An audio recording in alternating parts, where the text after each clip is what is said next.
My childhood friend declared I had to pay for her dream vacation because I made more money. When I refused, she screamed, "You owe me for always being there for you." I took a deep breath, pulled up my transaction history, and showed her every loan she never paid back. Her jaw dropped as I said, "Actually, you owe me." I grew up in a small town outside of Chicago.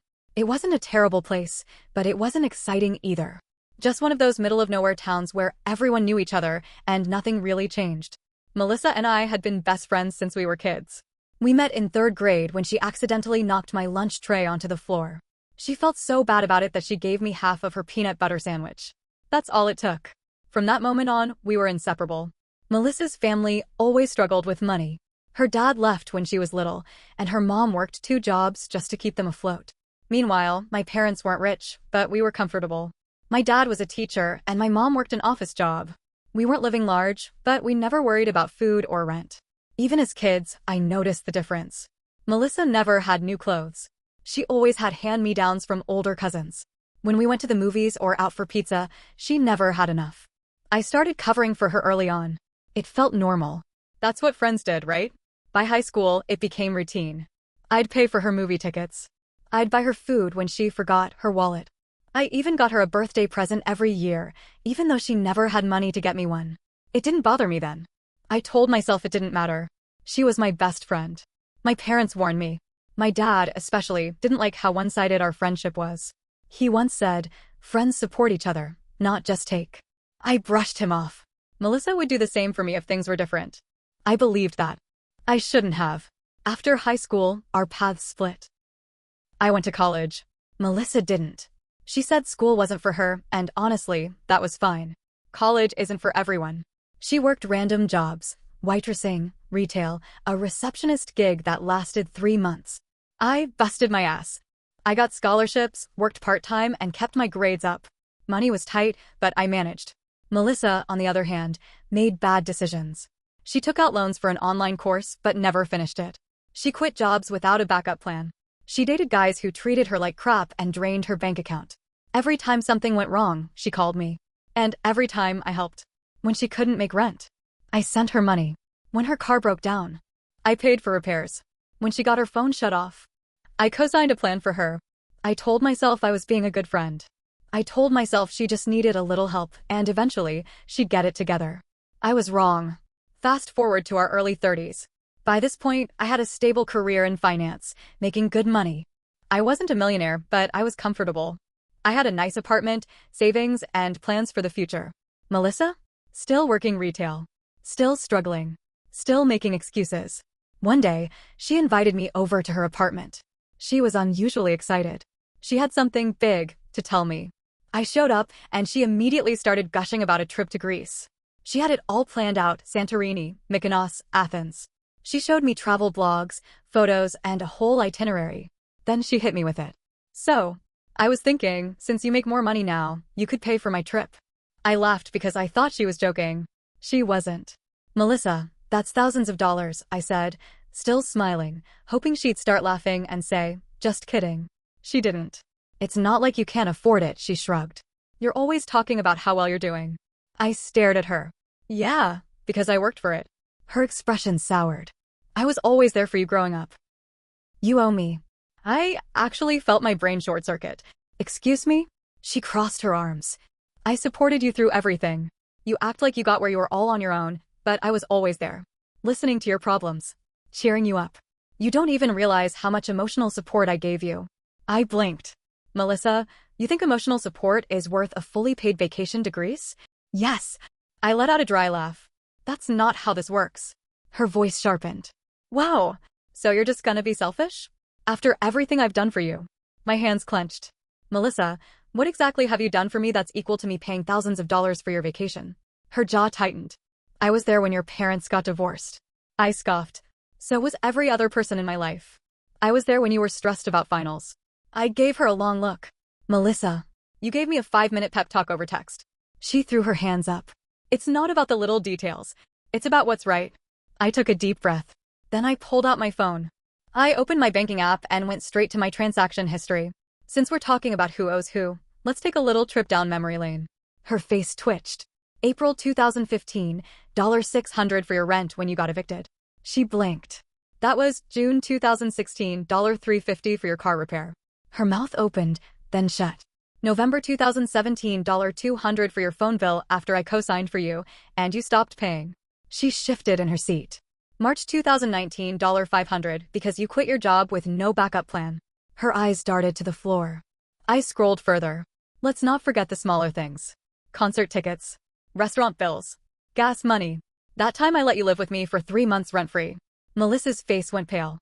Add it all up, Melissa, and you owe me over $5,000. Have I ever asked for a cent? No, because I believed in you. Because I thought you'd get it together. But instead of gratitude, you have the audacity to say I owe you. Silence. I could see the gears in her head turning, searching for a way to flip this on me.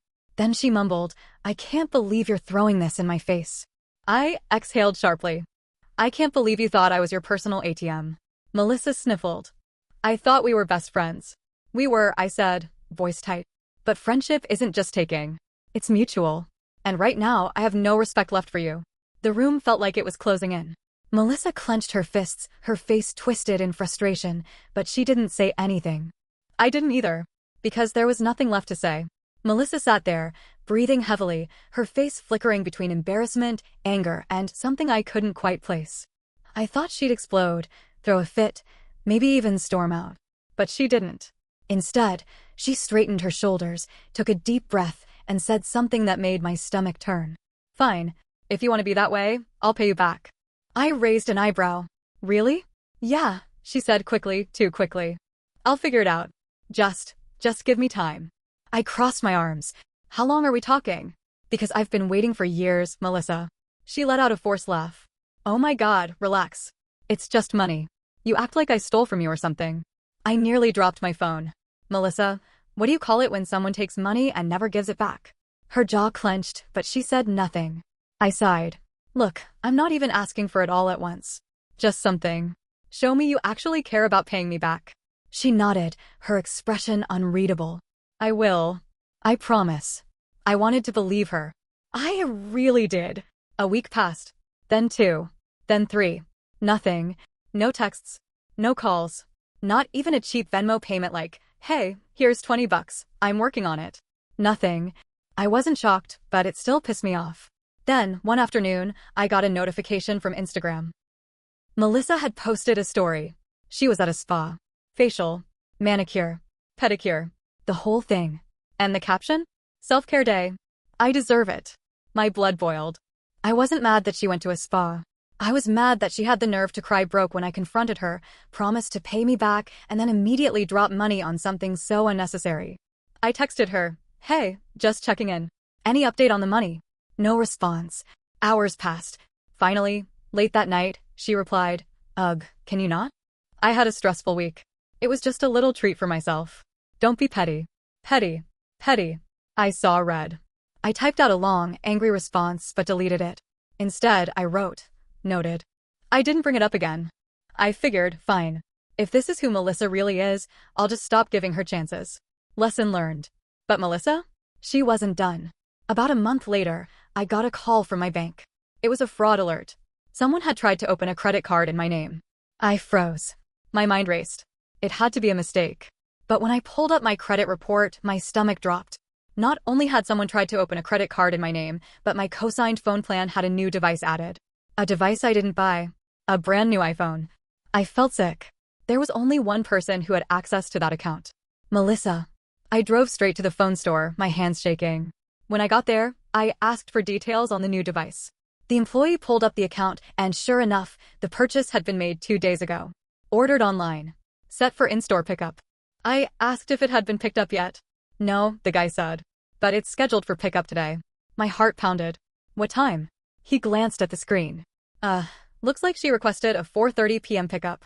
I checked my phone. It was 4:12 p.m. Melissa was about to walk into the store. I stepped back, my mind spinning. Should I leave? Call the cops? Let it happen and deal with it later? Before I could decide, the door swung open. And there she was. Melissa walked in, all smiles, completely unaware. She looked better than I'd seen her in months, fresh nails, new outfit, expensive-looking purse. She sauntered up to the counter like she owned the place. I'm here for my pickup, she said sweetly. The employee glanced at me, clearly uncomfortable. I didn't move. Melissa turned her head slightly, as if she sensed something. Then her eyes landed on me. Her face dropped. I didn't say anything, just stared. She swallowed hard. Oh, hey, what are you doing here? I pulled out my phone and, without a word, showed her my bank alert. Her face went pale. I don't know what, I tilted my head. You don't know what? She let out a nervous laugh. Oh my God, you think I did that? I didn't answer. I didn't need to. The store employee looked between us, clearly realizing this was not a normal phone pickup. Should I call a manager? Melissa turned on the charm. Oh, no need. It's just a misunderstanding. My friend here gets a little dramatic. I clenched my jaw. Melissa, did you or did you not try to open a credit card in my name? She let out a scoff. Wow, so this is what it's come to? Accusing me of fraud now? I stared at her. She stared back. Then, she smirked. Like this was a game. Like I wouldn't actually do anything. That was the moment I knew. Melissa had never been my friend. She had used me from the very beginning. And now? She thought she could get away with stealing from me. I took a slow, deep breath. Then I turned to the employee and said, "Call the manager." Melissa's smirk disappeared. Her eyes widened. And for the first time ever, she realized she had finally pushed me too far. The moment I told the store employee to call the manager, Melissa's entire demeanor changed. Her smirk disappeared, replaced by panic. She knew I wasn't bluffing. Whoa, okay, she stammered, holding up her hands like I was threatening her. Let's not do anything crazy here. I crossed my arms. Crazy? Like, I don't know, committing identity theft? The store employee, who had clearly not signed up for this level of drama, awkwardly backed away to get the manager. Melissa turned back to me, her voice low and urgent. Listen, I can explain. I shook my head. I'm done listening. Her mouth snapped shut. Within minutes, the manager arrived, a middle-aged woman with the kind of no-nonsense energy that said she'd been dealing with customer drama for way too long. Is there a problem? I didn't hesitate. Yeah. Someone tried to buy a phone on my account without my permission. And they're standing right here. Melissa's face flushed. I didn't mean. The manager raised an eyebrow. Ma'am, is this true? Melissa licked her lips. It was just a mistake. I thought since my name was still on the account, I could upgrade my phone. I let out a short, humorless laugh. You thought you could upgrade your phone using my credit? Her nostrils flared. I was gonna pay you back. I turned to the manager. Can you cancel the order? The manager nodded. Absolutely. She typed something into the computer, and just like that, Melissa's little scheme crumbled before her eyes. But I wasn't done yet. I looked Melissa dead in the eye and said, "You need to remove yourself from my account. Today." Her face twisted. Are you serious? Over a stupid phone? I leaned in slightly. Melissa, you committed fraud. You stole my information. And if I check my credit report and see anything else, I'll be filing a police report. Her eyes went wide. You wouldn't. I smiled. Try me. For a moment, she just stood there, lips pressed into a thin line, hands clenched into fists. Then, without another word, she spun on her heel and stormed out of the store. I should have felt satisfied. But something told me this wasn't over. For a few days, things were quiet. Too quiet. Then, the messages started. Mutual friends. Random acquaintances. Even a few old high school classmates I hadn't spoken to in years.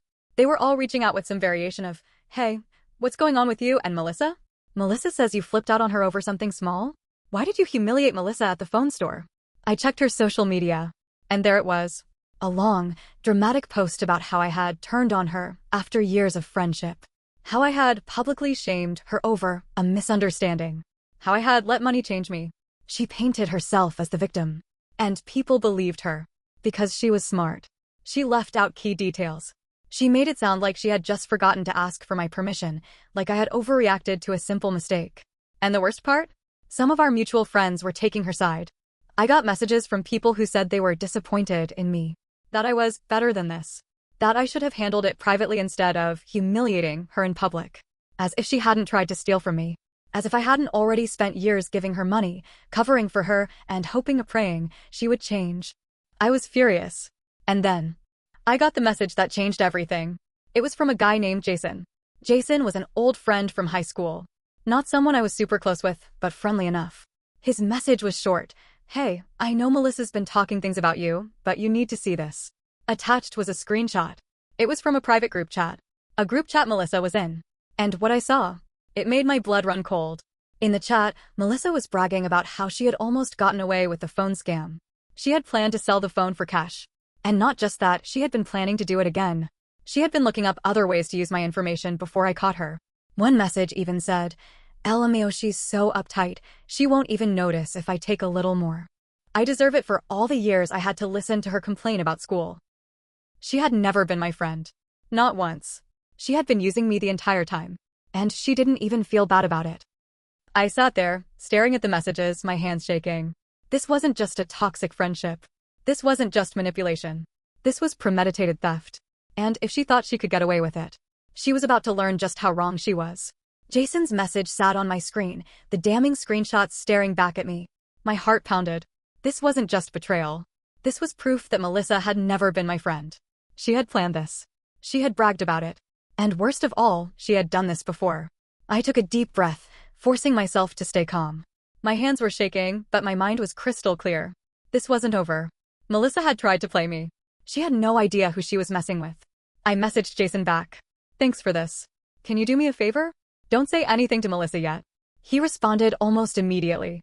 "Got it. What's the plan?" I smiled. "I'm gonna let her dig her own grave." I reached out to some of our mutual friends, the ones who had been on the fence, the ones who weren't sure who to believe. I invited them to dinner at my place that weekend. A casual get-together, nothing serious. Then, I messaged Melissa. "Hey, I've been thinking. Maybe we should talk. Let's do dinner at my place this weekend. Just a few friends, no drama. I don't want to fight anymore." Her response came faster than I expected. "I'd like that. I miss you." I almost laughed out loud. She had no idea what was coming. The night of the dinner, my apartment was buzzing with conversation. A mix of friends, all of them carefully chosen. I wanted witnesses. Melissa arrived late, as usual, swanning in like she owned the place. She was dressed up, nails freshly done, hair curled. She looked around, smiling. "Wow, you really went all out for this, huh?" I forced a smile. "Yeah. I figured it was time for some honesty." She blinked at that but didn't say anything. I waited until everyone had settled, food on plates, drinks in hand. The conversation flowed naturally for a bit. Then, I cleared my throat. "Melissa," I said, keeping my voice even. "I have a question for you." She looked up, mid-sip of her wine. "Yeah?" I pulled out my phone, opened the screenshots, turned the screen toward her. "Do these messages look familiar?" The color drained from her face. She set her wine glass down carefully, like she was afraid of shattering it. What is this?" I tilted my head. "That's what I'd like to know. Because it looks like you were planning to steal from me." Again, a murmur spread through the room. People were glancing at each other, whispers starting. Melissa swallowed hard. This isn't what it looks like." Jason, who had stayed quiet until now, leaned forward. "Actually, Melissa, it's exactly what it looks like. You literally said you deserved to steal from her." Melissa's eyes snapped to him, wild and furious. "You screenshotted our private conversation?" Jason didn't flinch. "Sure did." Her hands clenched into fists. "You had no right, and you had no right to try to ruin someone who's done nothing but help you." The whispers turned into full conversations. People who had been on her side were rethinking everything in real time. Melissa's eyes darted around, realizing she was losing control. She turned back to me, her voice desperate now. "I wasn't actually going to do it. It was just venting. You know I get dramatic sometimes." I stared at her. "Melissa, you already did it. You tried to open a credit card in my name. You tried to steal from me. And you bragged about it." She was breathing fast, her whole body tense. Then, she did what she always did.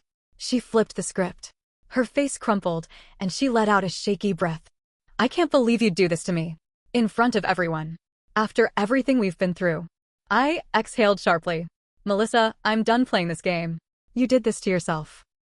She looked around, scanning the faces in the room, searching for anyone who still supported her. No one met her eyes. She was alone. Melissa's jaw tightened. Her eyes burned with frustration, but she knew she was cornered. She grabbed her purse, stood up, and let out a bitter laugh. "Wow. Okay. I see how it is." She looked at me one last time. "I hope you're happy." And then, she left. The door slammed behind her, and for a moment, no one spoke. Then, someone muttered. Jason shook his head. I knew she was bad, but that was next level. Another friend sighed. "I feel like an idiot for defending her." I let out a long breath, the tension in my chest finally easing. "Don't. She's been manipulating all of us for years. But at least now, we all know the truth." Melissa tried to salvage her reputation. She posted cryptic messages about fake friends and how some people just want to see you fail. She sent me one last text, "You'll regret this." I blocked her. Then, I went to the police. I filed a report. Gave them everything: the attempted credit card fraud, the stolen phone purchase, the messages where she admitted what she did. A few weeks later, I found out she had been arrested for fraud. Turns out, I wasn't the only person she had done this to. Melissa wasn't just a bad friend. She was a criminal. I won't lie, losing her hurt.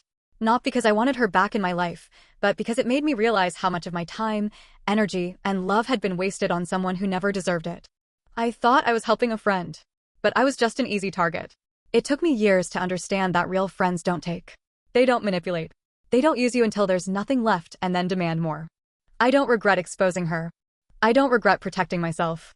And I sure as hell don't regret cutting her out of my life. Some people say revenge isn't worth it.